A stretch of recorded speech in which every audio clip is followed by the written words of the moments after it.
Hello, everyone. Welcome to another episode of Career Conversations with Daniel Komolafe. This is a self-help and career development podcast that inspires us to fearlessly pursue our dreams and have successful careers. Each episode, we feature me having authentic conversation with established career professionals. They will share their journey, experience, and practical tips with the purpose of impacting and equipping us to improve our personal and professional lives. Joining me today is Daniel Komolafe, a senior commercial manager in one of the most sought-after Fortune 100 companies in the world. Daniel has worked in Finland, Dubai, France, New York, and now Ivory Coast. Daniel will be sharing with us his career journey and practical tips on how he has successfully leveraged on intra-company job opportunities to build a fulfilling career. We are going to have some applicable takeaways to better position ourselves. Thank you so much, Daniel, for coming on board. Thank you for having me. Okay, now let's get into your career. Can you tell us about your career journey? Yeah, sure, with pleasure. So I studied electrical and electronics engineering. Let's start from my university days at the University of Manchester. And then I went on immediately to do a master's degree in power systems engineering at the University College London, UCL.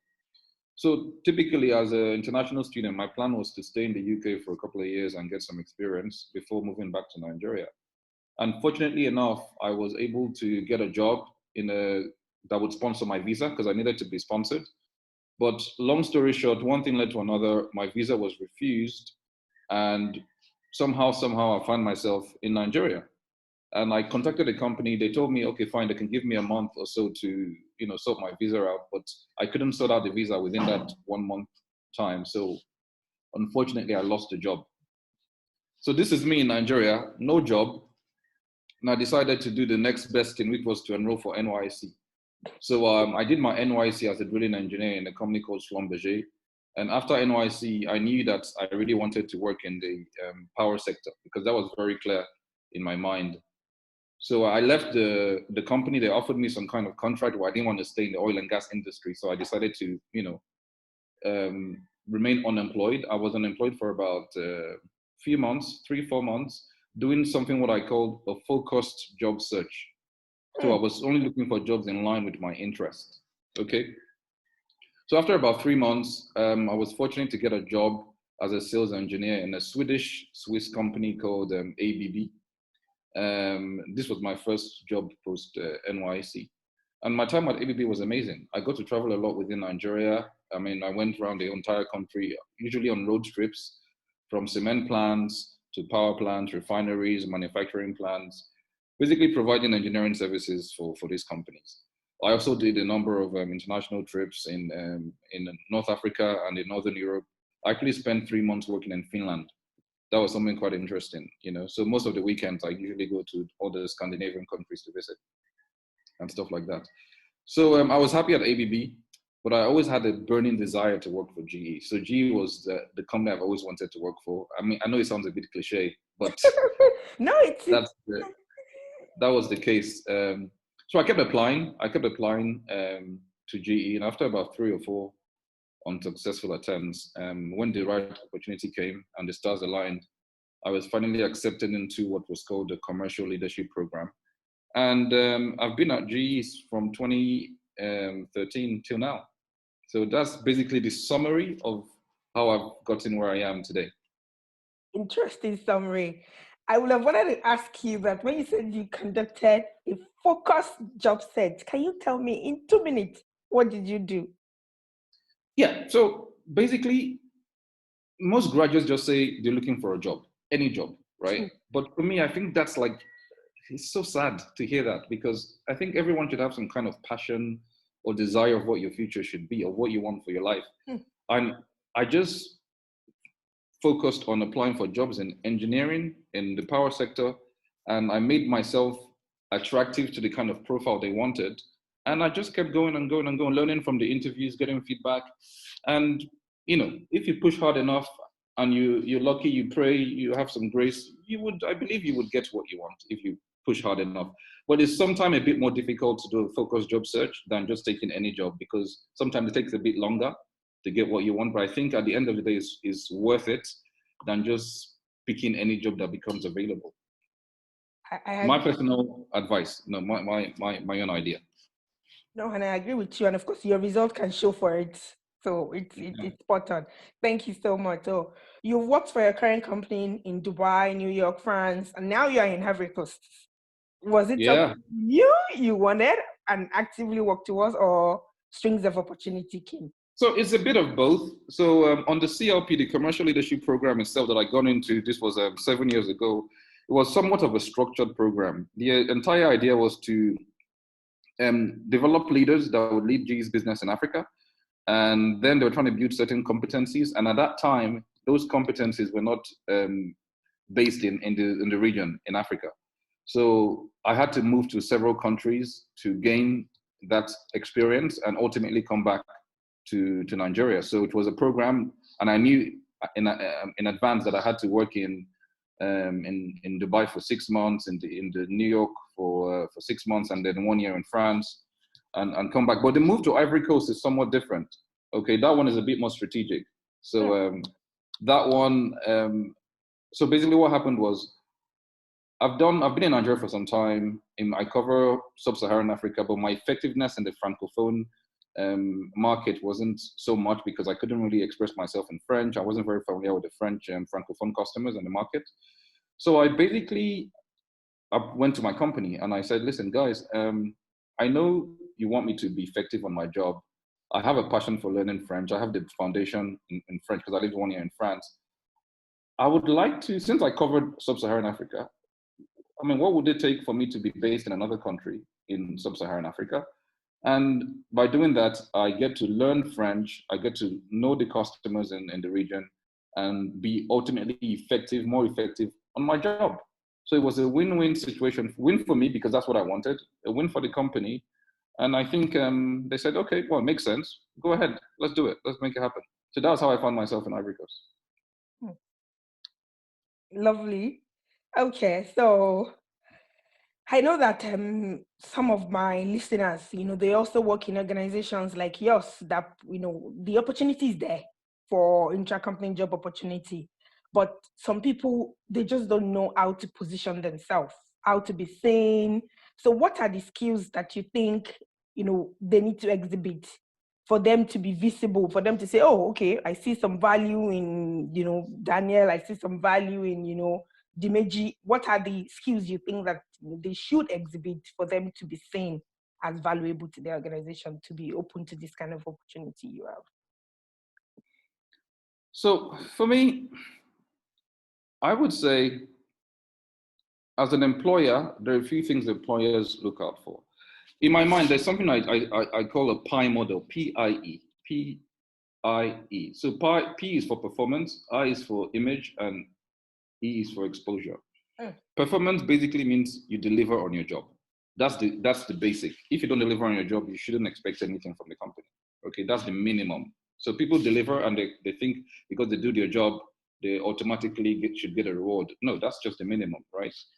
So once you deliver on your job, there's a second part, what I call image, is how do you deliver? I mean, what perception do you create to the people around you while you deliver on the job? Okay, what's your image? How do people perceive you? How do they see you? Okay, do you speak with respect? Are you seen as an arrogant person? Are you seen as an inclusive person? Are you seen as being proactive to support? Are you always a pushback person? So basically, you define, when you're delivering, you create some kind of image, which is a perception of yourself. And based on the image you create, that image itself can create opportunities for you, because then people at the back of their mind, you're like, oh, who is responsible? Who is reliable? Who can I count on to deliver this particular new opportunity? Then your name comes to their mind. Okay, this is one area of creating opportunities for exposure, moving around.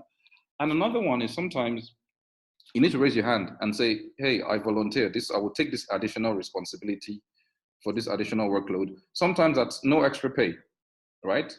But trust me, people are watching. When they see you stretch yourself, you're raising your hand. At some point, they would say, fine, you've paid your dues, you've given of yourself, you've gone above and beyond, and now it's time to reward you. And if something happens, if there's an opportunity available, you'll be top of the list of those that they would consider. Lovely. Even for myself, I'm going to take, Daniel's model to use pie. Daniel's pie model. I wrote it down. I'm going to take it to use. Thank you for sharing that. So, my next question, I want to touch on something, we call imposter syndrome. You've gone everywhere, you've traveled within your organization, but do you at some point feel, am I good enough for this? Do I fit?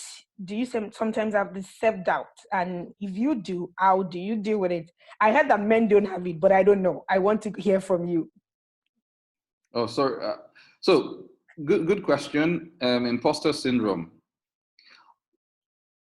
Not really. Okay, and I'll say not really. The reason I say not really is because sometimes people just put undue pressure on themselves. Okay, that's good to know. So, what has been your biggest challenge in your career, and can you share how you overcome it, and what lessons do you take away from the situation? Oh, okay. So I would say this was 2 years into GE. I was still on the CLP program, and I still felt I was still learning about the dynamics and everything. And then my manager sent to me then and said, "Hey, listen, there's a deal in China. The person that was managing that deal, I just left the company, and you're gonna have to go and close that deal." Okay. I was still pretty like junior in the company. I had no idea, no background of the deal. And I said, "But are you going to come?" I mean, I assumed I was going to go with my manager, like it was going to be a joint trip. He said, no, you're going to go by yourself, And then I'd probably been to China once before. And I tried to, he said, no, you have to go. So basically I went to China by myself to manage a really high value, complex transaction by myself. And as soon as I entered the room, and then I was clean shaved. So because I heard in China, people, they don't like people with a lot of goatee. And so I shaved on my beard, trying to be accustomed to the culture of China. And I looked pretty young. I mean, the people, honestly, they thought that, why is this intern looking guy, what's he doing here to negotiate this very high value contract? So it was challenging because I had to show them from the quality of my work, not only that I was mature and professional, that I also knew what I was doing, and they could rely on me, and they could respect me and speak to me as a respectable professional. And it took a few days. So the negotiation took over like a week and a half in China. And long story short, I closed the deal. It was a very high value transaction. And so that was challenging. And a few things that got me through that period was the fact that sometimes you don't need to do everything perfect. So the fear of failure sometimes prevents us from making progress. Okay. And my boss said to me, he said, listen, you've been trained, you have common sense, you have a good way of thinking. Just go and trust in your abilities. Okay. And remember, nothing is a perfect contract. As long as it's good enough, is executable, it's okay. So with that sort of confidence and prep, I was able to go and deliver. So I just learned that you need to believe in yourself, take those giant steps. And you can, I mean, the human body is able to do many, many remarkable things if you just push yourself out of your comfort zone. I agree with you 100%. And I'm taking so much knowledge from this conversation. So now, you're currently working in a location where English is not the first and official language. So to me, that's like, you moving out of your comfort zone, like in double. You left, Nigeria where your family and friends, and now you're even moving to a place where you cannot even try to speak in English. Everybody wants to, French is the official language. So how are you coping with that? So you're right. I won't say it's easy. It's tough because even from going to the market and everything, you have to speak in French. So, but I had some background in French from living 1 year in France. Okay. But it's not nearly enough to get by here. But I believe you only grow when you move outside your comfort zone. I mean, there's no two way about it. You only grow when you stretch yourself. I mean, if you are someone that does some bodybuilding, if you want to grow muscles, if you don't lift those weights and, allow the muscles tear and grow, you would never build any sustainable, you won't bulk up, so you won't build muscle. So basically, I did the practical things, right? Like I have a French teacher that teaches me French 4 times a week. Okay, and I use some apps, Duolingo and everything. Okay. But the point is, it's a journey. I mean, you need to just tell yourself it's a journey. As long as you're making incremental progress every single day, and when you look back, maybe a year after some time, you will see that you've accomplished a lot. So every day, the struggle is a bit less, and hopefully, I'm hoping that in a few months, maybe a year or two, I'll be a bit more comfortable with the language. So you just have to be bold, ready to make yourself feel uncomfortable. I think that's just the key. Knowing that at the end, it will surely pay off. And it will all be worth it. Yeah. Thank you for that. So I'm a strong believer of community and support. I believe no man is an island. So what sort of support do you have along the way that contributed to your success? Absolutely. I mean, I was talking to a colleague of mine a few weeks ago, and I said, when I joined GE, it was just me with my limited experience of, NYC and everything. And now I negotiate contracts, I sign, I'm seen as a senior domain expert in my field. And what has happened in that period? People. I have interacted with people, spoken to people, and they've shared their knowledge with me to ultimately make me who I am today. I didn't make myself, right? So I identified colleagues. So I think number one key is to be curious, have a desire to know more, okay? And I identified people a lot. So I have some senior colleagues which I relate with, and I trust them, and they trust me, and we share ideas. I go to them for advice and counsel. And also, don't underestimate the value of learning from books. There are several CEOs, several thought leaders who have sort of poured all their ideas in books. And so I think reading a lot of books and also speaking to senior colleagues, having some mentors, it really, really helps to make the right decisions at the right time. Wow, thank you. I agree with that. Having sponsors, having mentors, and reading, it contributes. Is there anything that you would like to add that I have not covered? Is there something you like to say?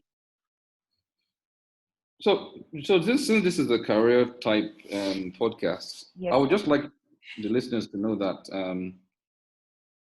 a career journey, I call it a career journey because it is a journey, right? It's for me, it's like a road trip to a city you've never been before. Okay, so you're going on a very long road trip, maybe from Lagos to Sokoto or something, right? It's useful to spend some time to plan your journey. Okay, spend some time to plan it. Sometimes plans are not perfect, but it's better than having no plan at all. Okay, and stay in the driving seat. What I mean by that is, if you're driving, going on a road trip, and you let someone else drive, the person can drive you to wherever they want to go. But if you stay in the driving seat and you take ownership for your career, you take ownership for your decisions, and when it's time to turn left, you turn left, and when it's time to turn right, you turn right, right? There's a very high chance that ultimately you will get to where you want to go. Okay, so take the time to plan, take ownership for your decisions, and enjoy the journey along the way. And I think hopefully it should pay off at the end. And it should take you to where you want to go after this. Yeah. Thank you. So now we're about to round off, but I want to put you on the 30-second hotspot just to ask you 4 fast questions. Are you ready? Okay, go ahead. Do you believe in luck? Yes. So I would say, hold on, let me answer it in one sentence. I'll say yes, because people say success is when opportunity meets preparation. So preparation is good, but what is opportunity? Opportunity for me is luck. Right? So yeah, I kind of believe in luck. What's your favorite quote? Okay, this one. Favorite quote. I would say this one is for the career people that's always looking for the highest paying job. Okay. Don't chase after money, chase after adding value, and the money will chase after you. It's my quote. That's my own quote. Daniel's quote. A lot of Daniel's nuggets is going to go into this podcast. What's the title of the last book you read?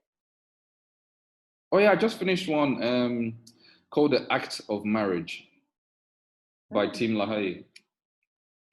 I just recently got married, so it's good to gain some knowledge from those that have been there before. I like the fact that you're investing in that sector too. If you were not a senior professional in the power industry, what will you be? Okay, let me think about that one for a second.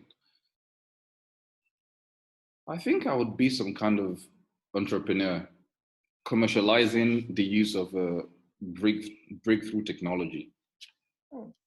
Yeah, because I like the text. I like the tech space, and I like the entrepreneurial space. So if I wasn't working in a structured company, I would be commercializing the use of some kind of technology. Yeah, I think that's what I'll be doing. Mm-hmm. Thank you so much, Daniel, for coming on board. I mean, this was one of the best conversations I've had. I really appreciate you coming. So much. Thank you. It was such a pleasure, Sharon. Thanks so much for doing this. And please, I hope the listeners can learn one or two things. And please feel free to reach out to me if there's anything else I can add. Thank you so much. Thank you.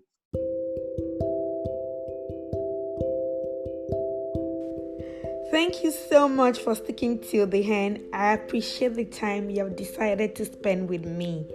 Kindly share this podcast with your friends, and if you're listening on Apple Podcasts, please take a minute to drop a review. I would personally love to hear from you. Feel free to send me an email or DM with your comments, suggestions, and feedback. Till next time, never stop believing and pursuing your dreams. You will realize it takes you to take a bet on you.